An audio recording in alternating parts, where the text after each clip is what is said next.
I don't think I'm speaking for just myself when I say I want to live in the world of Pokemon. This wonderful, fantastic world full of charming creatures and fun adventures. As children, I think we all have shared memories of sitting in front of our TVs and watching that 10-year-old boy from Palatown with his Pikachu journey through this colorful world, wishing that we could be Pokemon trainers ourselves. No matter which series you grew up with, there's no doubt in my mind that you, just like me, wish you were just like Ash, even if just for a moment. Why is that? Why do we enjoy this form of escapism? Why is the world of Pokemon so immersive when the games look like this? Why do we feel the urge to escape into this world so badly? Well, strap in, my lovely Burmies, because we're going on our own journey to find the answer to this burning question. And on the way, we might even find who asked. Hello everybody, I'm Gary the Muffin, and a quick word before we get into this video. My channel is turning 1 year old, like right now, so I decided to make this special video just to celebrate.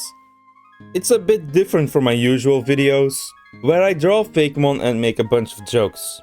If you like this video and want to support my channel, then leave a like and subscribe. It would be appreciated. And if you want to see me draw Fakemon, might I suggest checking out any of my other videos. Thank you, dear viewer.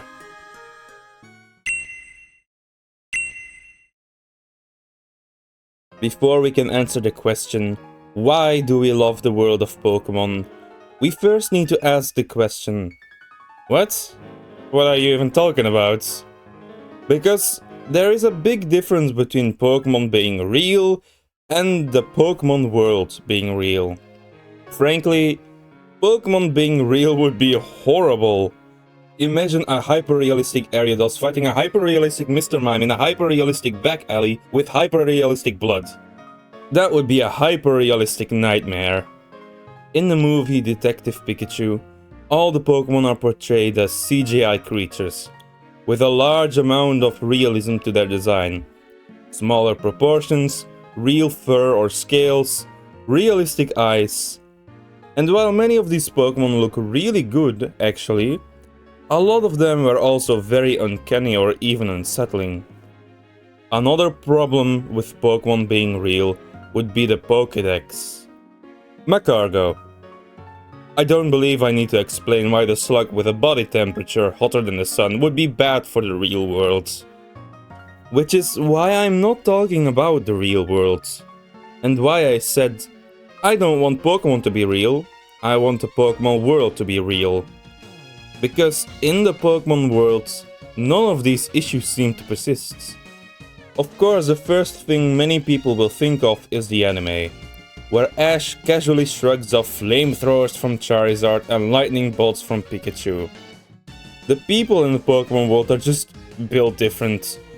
And not just that, they seem to have to contend with a lot less problems. They don't have economic collapse or political crises. At least, not like in our worlds. While yes, these things are still problems in the Pokemon world, they seem a lot more manageable and unimportant when a 10-year-old with a dragon can just take down the Mafia by themselves. The anime gives us a very good look into how the world actually operates, and it can feel like a utopia at times. And just like the anime, the games also give us a good insight into how this world works. In these games you get more freedom while exploring, and you can carve out your own path, even if just by a little in some of them.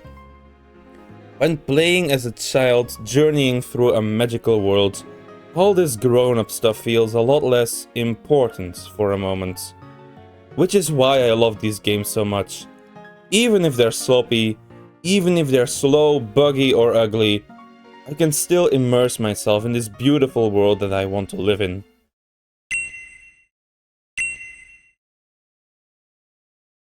But the games and the anime have one major restriction to them. It's about a Pokemon trainer. A child who gets their first starter Pokemon, going on a grand journey to battle strong trainers and legendary beasts. with the ultimate goal of becoming the very best that no one ever was. But what if I don't want to be the very best? Because I'm incredibly humble like that. What if I'm just some average schmuck who wasn't blessed with eternal silence and an absent dad? Someone who doesn't have protagonist status. Think to yourself, what would you be if you lived in the world of Pokemon? Would you be a trainer? Maybe even a gym leader? Perhaps you want to be a Pokemon professor or a Pokemon breeder? Comment what you'd want to be, I'm genuinely curious. As for me, I would want to be a YouTuber. Yeah, I already am. But that's the fun part. The world of Pokemon is more than epic battles or deep research. It's also just a bunch of regular people living regular lives with very irregular creatures. I would want to be a Pokemon YouTuber, because the media of the Pokemon world would be amazing. One of my most visited subreddits is called r/Pokemedia. It's a fun subreddit where people post stuff as if it was social media in the Pokemon world, and the results are frankly amazing. There are so many inventive and immersive posts here that show how intriguing the daily life in the Pokemon world would be like, and what funny or interesting moments could happen when you live together with Pokemon. Look, this is the onion in Pokemon, it's amazing! There are also many YouTube channels dedicated to this world. Some of my favorites are the Faunest series, How to Care for Your Pokemon, a digital care guide for Pokemon which is a blend between real life and animation. Both Poke National by Elias Entertainment and Poke Earth by Enlarged Sky. They are both series framed like wildlife documentaries in the Pokemon world, fully realized and animated in 3D. Frankly impressive pieces of art that just highlight the beauty of the world of Pokemon. I myself also dabble into this on occasion. I have a bit of a mini storyline going on in my community posts where I doodle in some of my Fakemon into my environment and tell a little story with them.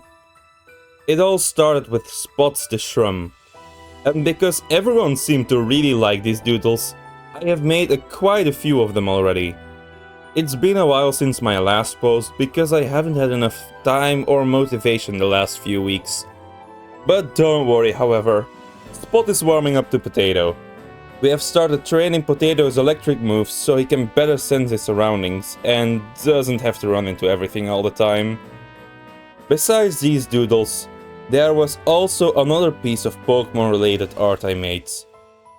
I used to do art in high school, and we were tasked with making a painting. Since we were free to choose what this painting would be, I decided to do this. A landscape painting from a nice view near my school, with the fun twist of all kinds of Pokemon I had designed at the time. It was a really fun experience, and it's one of my proudest pieces to date.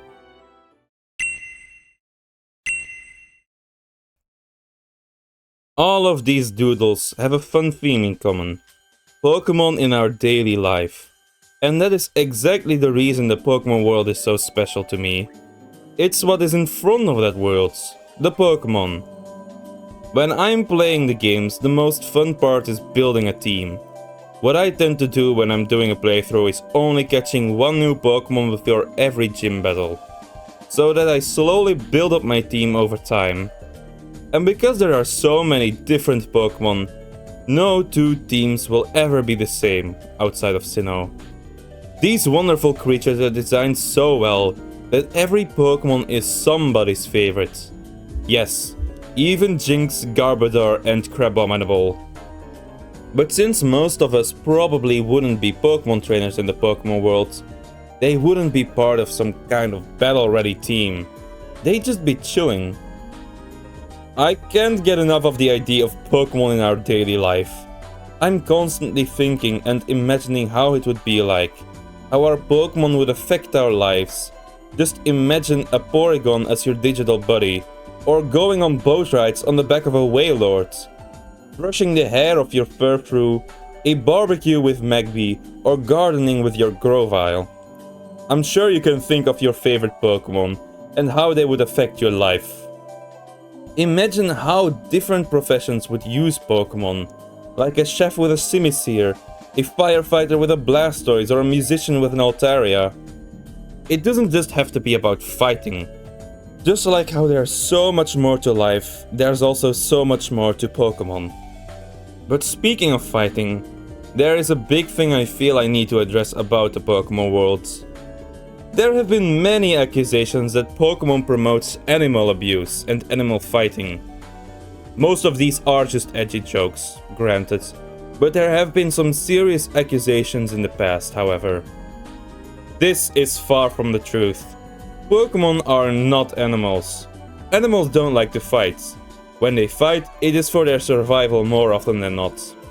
But in the Pokemon world, this is completely different. Pokemon are much smarter than animals. Most of the time. This much is clear to see in the anime. And they don't fight for their survival. They battle to grow stronger. And even evolve at some point. Think of it like Goku. They enjoy battling because it makes them stronger, especially when battling together with their trainer. This way they can bond together. Of course, not all Pokemon like to fight. There are plenty of Pokemon that don't like to. They prefer different things. It's just like us humans. Pokemon have different interests. Some like to battle, some like to perform, and they all like to breed. The most important part of this world is the bond between a human and the Pokemon. And just like with us humans, Pokemon all have a different way of expressing and growing this bond. And with Pokemon battles, when the trainer and the Pokemon are fighting together in perfect sync, the air crackling, the ground trembling, hearts pounding in unison. Yeah, that sounds like it would be great to improve your bond. Also, I don't think you're gonna be forcing a Nidoking to fight against its will, my guy. You're like 10. Another common joke about Pokemon is eating them. And I'm not really sure about how this works officially. People definitely eat Pokemon, but certainly not Pokemon that have been caught. That's like eating someone's cat, weirdo. There's definitely Pokemon that people eat. Miltank, Wishiwashi and Farfetch'd, for example. But not all of them have to get hurt. In recent times there has been an influx of edible Pokemon that don't need to get hurt at all. Think of Appleton's back flaps or Toadscruel's mushroom parts. Parts of the Pokemon that most likely regrow and don't hurt.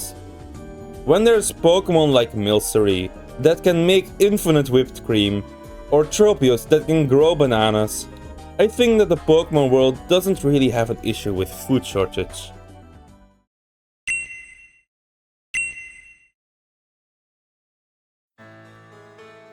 The last point I want to bring up is world building. The Pokemon world has a pretty inconsistent track record with world building, with the roles of gym leaders or the accuracy of the Pokédex constantly being contested. However, the world building of the franchise is still somehow one of the most immersive of any fantastical world I know. The Pokemon world seems to be very advanced compared to ours. Impressive technology such as teleporters, healing stations, and of course, the Pokédex. I love the Pokédex, it's one of my favorite bestiaries in all of fiction, right up there with Piclopedia. It's a very detailed catalog on every single Pokemon that can tell you so much about the way they live or inhabit the worlds. Here are some of my favorite examples. Rapska protects its ball fiercely, therefore people are torn between thinking that the ball is its real body or its child. Spiritomb is 108 spirits bound to an odd keystone as punishment. Golurk were created by ancient people to protect both humans and Pokemon. They run on a perpetual motion machine. Swablu likes being a hat. There's so much insight and intrigue that the Pokédex can give us about the world of these creatures. How they affect it and how they are affected by it. It's much more than haha my cargo hot or haha Machamp strong. There's lore and stories to them, and I've not even begun to scratch the surface of this iceberg. There's also a lot of mythology in the Pokemon world. A while ago there was some drama with a subset of Pokemon after classified Game Freak documents were leaked. These documents were about horrific stories of the Pokemon world, like Typhlosion and Slaking having their way with humans, or the other way around. People were disgusted by these stories. But the truth is, these stories were literally just Pokefied versions of real myths. And these documents were likely written as exercises in world building, where Game Freak used Pokemon to write realistic folklore and myths that you could see in the world of Pokemon. Nothing as graphic as that would make it in the game, of course. But the Sinnoh games especially had a lot of actual myth and folklore to them. You have the obvious examples of the deep, rich mythology behind the Creation Trio and Arceus, with a well thought out origin story to this world that's still being deciphered by our best game theorists. But there's also smaller myths you can find. Here is a famous example. There were once Pokemon that became very close to humans. There once were Pokemon and humans that ate at the very same table. It was a time when there existed no difference between the two. In Pokemon Legends Arceus, we even get an interesting glimpse into the past of this beautiful world, when people were still scared of Pokemon in the Hisui region. It shows this world has a deep and unique culture, rich with fantasy and legends. And nowhere can you see this better than in the regions themselves. Each region is based on different places in our real world, like Kalos being France and Galar being Britain. These Pokemon regions also adapt the culture of these places, but in many cases they do it much more fantastically. Like the Johto region, it's a very clearly traditionally Japanese region full of ancient beauty and tradition. I personally like it the most when a Pokemon region takes creative liberties to make the world feel more surreal and fantastical. Whimsical places such as Glimwood Tangle, Mirage Islands, or Area Zero fill me with an urge of wonder and exploration. I want to explore this world so badly, search every nook and cranny for cool places or hidden gems. It's why I enjoyed Scarlet and Violet so much despite their many flaws. I must confess that I'm not a big fan of open world games. They can feel very aimless and overwhelming to me. But for some reason, the world of Pokemon is one I love to explore regardless, with new Pokemon and places to be discovered around every bend. And I think the world of Pokemon itself is to blame for this.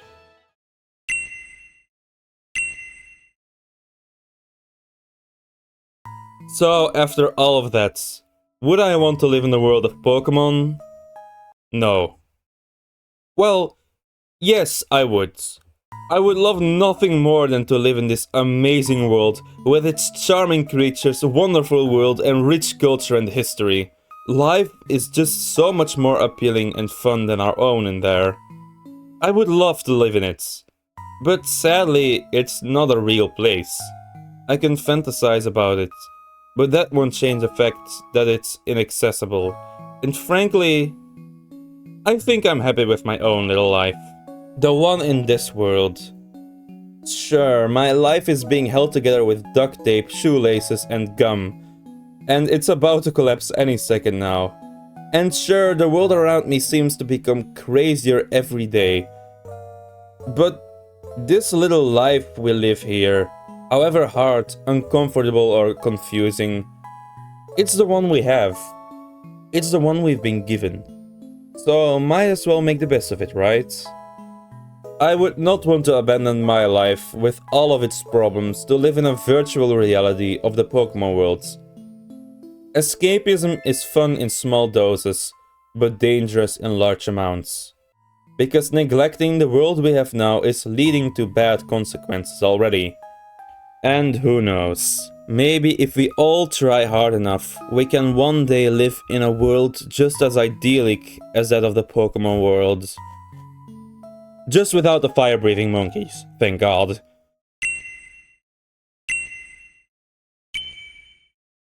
I would like to thank everyone for sticking with my channel. By the time this video comes out, it will be a year old already. And I can't believe that. When I started this, it was kind of just a little passion project. I started out of nowhere without any plan or reason. But I'm proud of myself for keeping this channel up for a year already. Here is to another year of Pokemon. Have another wonderful year, everyone. I've been Gary the Muffin. Gotta catch me later.